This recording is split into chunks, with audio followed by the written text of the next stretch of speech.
Kerjasama antara Indonesia dan Turki yang baru-baru ini terjalin telah mengejutkan banyak pihak, termasuk juga Korea Selatan. Pasalnya banyak netizen Korsel yang mencemooh Indonesia karena telah mengajukan pengurangan iuran dan menduga Indonesia tidak punya uang. Kini, justru Indonesia menandatangani kerjasama baru dengan nilai yang jauh lebih besar dengan Turki. Kesepakatan ini mencakup berbagai sektor, termasuk pengembangan pesawat generasi kelima dan juga drone, serta kerjasama dalam pengembangan teknologi militer lainnya. Langkah ini menunjukkan keseriusan Indonesia dalam memperkuat kemampuan pertahanannya, serta upaya untuk diversifikasi mitra dalam bidang teknologi pertahanan.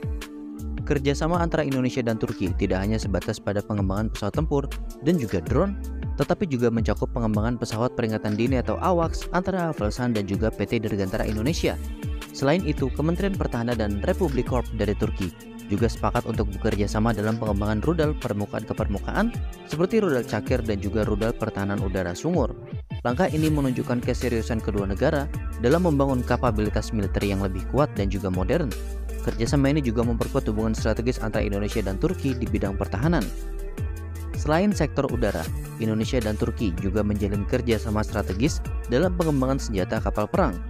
PT PAL sebagai perusahaan galangan utama di Indonesia akan bekerjasama dengan mitra Turki untuk meningkatkan kemampuan produksi dan pengembangan sistem senjata maritim. Kerjasama ini sangat penting bagi Indonesia mengingat posisi strategisnya sebagai negara kepulauan dengan kebutuhan akan pertahanan maritim yang kuat.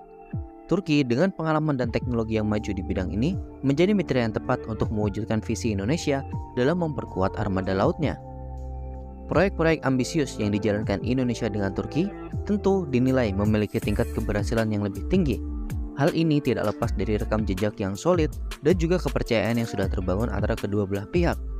Turki dengan pengalaman suksesnya dalam pengembangan berbagai sistem pertahanan dianggap sebagai mitra yang handal, dan di sisi lain, Indonesia menunjukkan komitmennya untuk terus berinvestasi dalam pengembangan teknologi militer yang dianggap penting untuk menjaga kedaulatan dan juga keamanan nasional. Kolaborasi ini menjadi sinergi positif yang menguntungkan kedua belah pihak.